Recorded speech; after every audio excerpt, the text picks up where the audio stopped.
Alright, another 3questions videos. Yeah, mostly. Mancheeze and Heroin Church. Nice couple. Um, so Heroin Church only did one question actually, but you know, one at a time is okay. Um, so yeah, he's kind of sex obsessed. So it's a point of view that's sort of interesting in the sense that for some of us, um, a good deal of our life has been spent in the pursuit of some sort of actualization of some dreamt of utopian sex paradise, uh, or something like that. Being completed in some way.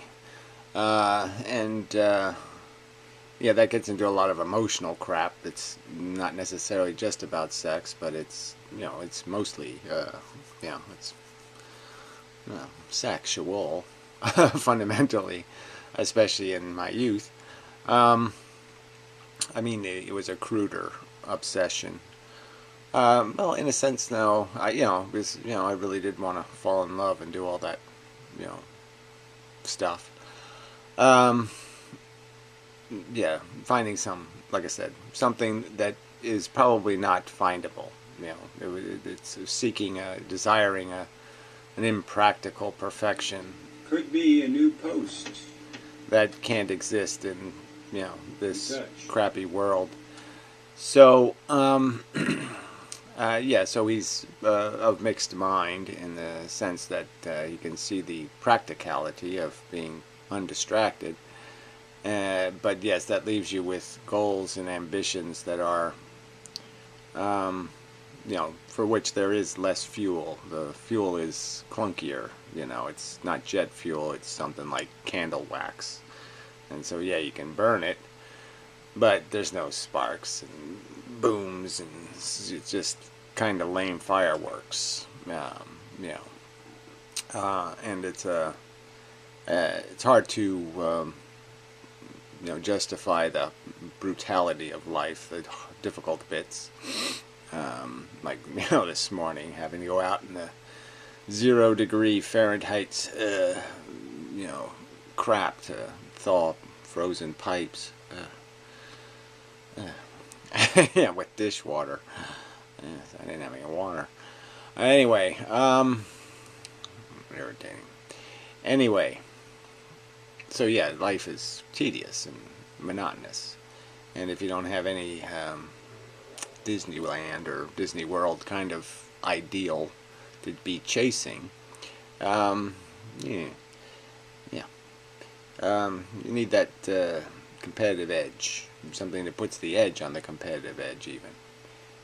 Yes, because it's more than just the competition. It's why are we competitive, and that gets this whole mastering, conquering, owning your life.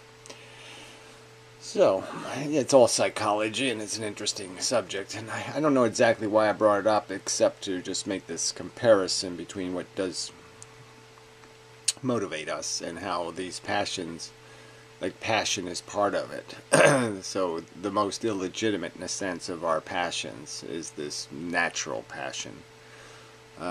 It's very crude. It's not much better than living to eat. I mean, to live to eat is to be a bug. To live to have sex is to be a bug. And unfortunately, though, you got to have some of that bug gratification for this whole thing to make any sense at all. It doesn't make any sense. It makes very limited sense with it, and it makes a lesser sense without it, I guess is what I'm arguing. So anyway, so to Mancheeze. So her first answer was, woman's perspective. And I did say, when I asked the question, I said to women, you sort of have to imagine you have this thing, penis, and all that kind of stuff. Because she sort of was arguing, why am I assuming that somebody has this passion in the first place? And I know for some women it's a little hard to generate the mechanism. Just, for whatever reason. It just doesn't occur to them as obviously as being worthy of attention. They are motivated by a different kind of passion, I suppose. I don't know. It's hard, it's hard to see. That's what I'm trying to say. Is this a lot of this stuff is just chemistry and hormones and erectile tissue and such, and it doesn't. It's a little complicated for us to be able to convey understanding when we really can't walk in each other's vagina, so to speak. Anyway, so the second question got a little bit interesting, so I'll play this little bit here. Be a way out for people.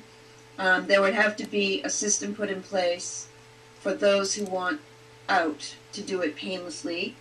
There would have to be an age limit with some exceptions, like terminal. Yeah, well, see, this age exceptions, once you start getting into exceptions, in my opinion, it sort of begs the question. Because if you're going to make assumptions about people's mental condition and their capacity to make decisions regarding their own life, then you'd have to wonder why you don't take complete control of their life. I mean, if they don't know whether they want to live or die, they can't do that reliably, then how can they do anything else reliably? How can they be trusted to do anything, in a sense? And the assumption built into this is that somehow there's something they're giving away, or there's something worthwhile to be thrown away in this decision. And I guess I would argue that that's an assumption that even society doesn't have a right to make. Because most people enjoy an activity, it really doesn't mean that that activity is validated. If most people drank alcohol, it wouldn't mean that drinking alcohol is a good thing. That kind of thing. You can't make a defense for the idea that there's a right decision here or a wrong decision. There's just the fact that either somebody has got a compulsion to live or they don't have the compulsion to live. And if they don't have it, they don't have an intense need for it, or they have some greater or more intense fear, that has to be respected. I mean, the idea of just wait a while and they'll change their mind. Well, duh. You can do that with almost anything. You can say, I will change their mind, or we will impose some sort of, regiment on them. Certainly that's possible. But to assume that it's something you have any control over in the first place, and that you can somehow predict with any kind of reliability, all you'll end up doing is torturing people who won't be changing their mind. You'll just make them have to endure more pain and suffering because some people can't make rational decisions that are reliable or intelligent decisions. So I guess that's all I would say, is that the only standard has to be is maybe you can ask people 10 questions, and if they can't answer the 10 questions correctly, like what planet do you live on, is the president a reptilian, well, then, yeah, maybe you can disqualify their right to control their own destiny. But otherwise, I don't think you have a right to declare them, in a sense, incompetent to judge whether or not there's something worth investing in being alive. I mean, I understand that I will take whatever I can get. I mean, whatever is practical or pragmatically possible, I will take. But I'm just saying, as an absolute philosophical question, I don't think there's... I'm basically just saying, if somebody can't maintain the minimum of saying, I want to live, then they probably shouldn't be alive. I mean, if they're not convinced that it's a good idea, then if they have, like, doubt, then they probably shouldn't be one. It's almost like being a Christian or something. If you're doubtful, you probably shouldn't be, walking in that parade. If you're not sure killing all the Jews is a great idea, then you probably shouldn't be walking in the Hitler parade. Shouldn't put on the Nazi uniform. And so I'm just saying, if you're not convinced that life's a good idea, and you're not completely, oh yeah, I'm winning. If you're not sure of that, you probably should die. Illness. There would also be mental health provisions. So in the cases of mental health, there would also be some sort of system, because for Well, I know this, but like I said, this whole mental health thing, it's healthy to brutalize and eat animals. Is that healthy? I don't think it's healthy mentally. I paid somebody to assassinate some animals for me. Beat the shit out of them first and then kill them badly, and so I can eat them. That's not, in my opinion, a mentally healthy thing to be doing. Personally, I don't see any rationality in that kind of judgment or activity. Enslaving Chinese people to our comfort, I don't think that's mentally healthy. I guess everybody's insane. Just saying, these are tricky buttons. I mean, again, if you want to say that, okay, people who are completely delusional, but then in that case, don't you really have a dilemma? Because here they have some sense of misery, I want out, and yet you're going to give them no right to get out because they're mentally ill. I mean, I think that's being cruel. I really just don't see how you can lose by just having the standard be, hey, if you can't muster enough energy to say, I want to live consistently, then you probably shouldn't be alive. I mean, it's just, what's the big deal? I mean, if you're really not convinced it's worth it, it's probably not. For example, many depressed people might want out at the time of their crisis, so appropriate checks should be put in place. The same with people who suffer. Again, you can just do this forever. I mean, you can save. You'll definitely find, if you take 1,000 people who want to die, and you wait long enough, you'll change 2% of them's mind, maybe. And so what, the 98% are fucked? Because this standard is impossible. This, whatever you're calling this, I don't know what your standard is going to be for disqualifying somebody's opinion. Oh, they're depressed. Well, yeah, that's probably the reason why they want to die, is because they're depressed, because they don't like being alive. Unless you have a real psychosis, as soon as you say, well, I had a depressed period, well, what? Were you completely irrational at the time? Did you believe in reptilians? I mean, how would I know that your depression was so bad that you couldn't think straight anymore? I'm just saying, once you open that door, then you can just disqualify anybody who wants to kill themselves and just say they're depressed. Or from any kind of other mental illness like paranoia or schizophrenia. There has to be some sort of persistent pattern in these people. Well, again, if you go in with this kind of idea, then you're just going to prolong their torture. And, I'm like I said, if that has to be the way, fine. But I'm just saying, I don't think there's any reason to do that, because what are you going to lose except the average human life, which isn't accomplishing anything anyway but tormenting other living things. The average life is not very accomplished. For them to be able to exit. Terminally ill adults should have a fast access or a fast track to. Yes, I know, but that's another subject. I mean, that's obvious that should be true. I'm trying to get more to the philosophical question of why is it okay to assume that living is good for people and dying is bad for people. Because I don't think you have any way to logically defend an argument saying that you're doing somebody a favor by forcing them to live. Assisted dying. Okay, so those are my 3 questions answered, and here are 3 questions. You are President of the United States. What are the first 3 policies you enact? Well, I'd have to think about that one for a while, wouldn't I? Damn. The first thing would be to fix the democracy. So the first you can't really enact policies. You can only suggest them aggressively. Just say I'm going to veto everything until you pass this, something like that. I mean, you can be coercive about it. But yeah, you fix the democracy first. Instant runoff voting to end the spoiler crap in the executive branch elections.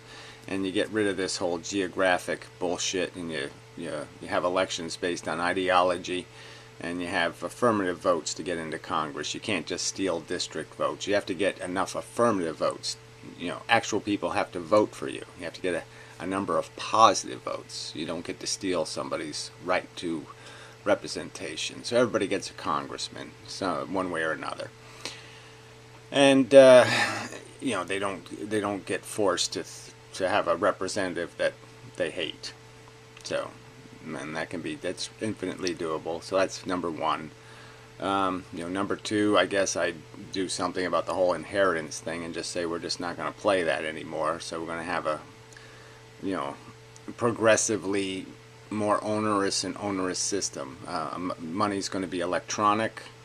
It's going to be traceable wealth, and in 10 years, you're not going to inherit more than a couple $1,000,000, and that's a big enough head start in life. You don't need any more than that. Nobody needs more than $2 million head start, and that'll be it. No more of this, legacy ownership of the universe.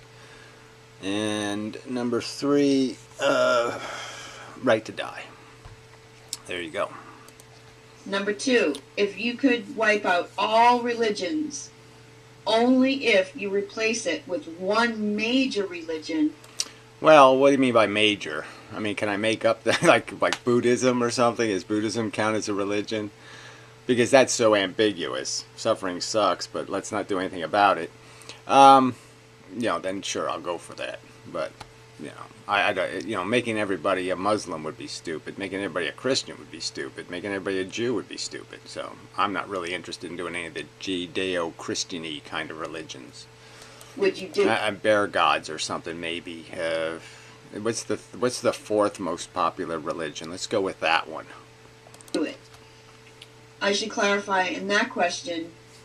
What it basically means is take all the believers of any religion on the face of the earth now, and I sort of get where this is going. I mean, one religion means you have less diversity, you have less to kill each other about. But we know that you just secularize. As soon as you do that, as soon as you establish the religion, then people are going to disagree about little details, and you're just going to do this branching off thing again. So I don't know if you're going to beat the, Catholic Protestant problem kind of thing.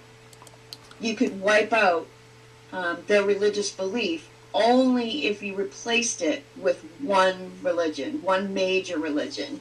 Would you do it? Well, I mean, yes. Can I just make up the religion and it'll be major because everybody will believe it? Because that makes it a lot easier. Because the religion would be, thou shalt obey the golden rule or something. The end. Number three, the Earth is going to explode in 20 minutes. What do you do in those 20 minutes? I guess I'm running naked down the street, just begging, hey, anybody interested? Yeah, I don't know, 20 minutes just ain't enough time to get ready to do anything, right? That's just not enough time. So you just got to go with something random. We got 20 minutes. So, yeah, I just go with something random, and just hope I can get my penis in a vagina for the end. Climax at just the right moment. Just as the fireworks begin, just try to time it just right. But, yeah, 20 minutes, just ain't enough time it's not enough time to panic or plan. And those are my questions. We'll talk to you later. Bye. Oakley doke. It's supposed to be 4 questions, but it's okay. And then I pick 3, but I'll always answer 4 because I'm generous. But anyway, so I guess I just make it 3 questions because people. It's just kind of funny. The rules weren't that complicated, but you can't have any kind of you can't have like more than. Sentence of the rule has to be this long, and there can't be too many sub-chapters to the rules. So anyway, I appreciate the response. Thank you very much, and we shall continue in the future. And some next couple of days I'll ask 3 more questions, and I do have notes, incomprehensible as they may be. And I should be able to, I have notes somewhere, don't I? I know I have it somewhere. Yeah, I have it somewhere. And yeah, I will. Like I said, I will organize this into some sort of web pagey thingy that compiles relevant info and video links and such. But I just haven't done any of that yet. Yeah. So yeah, I gotta up my game a little bit, but yeah.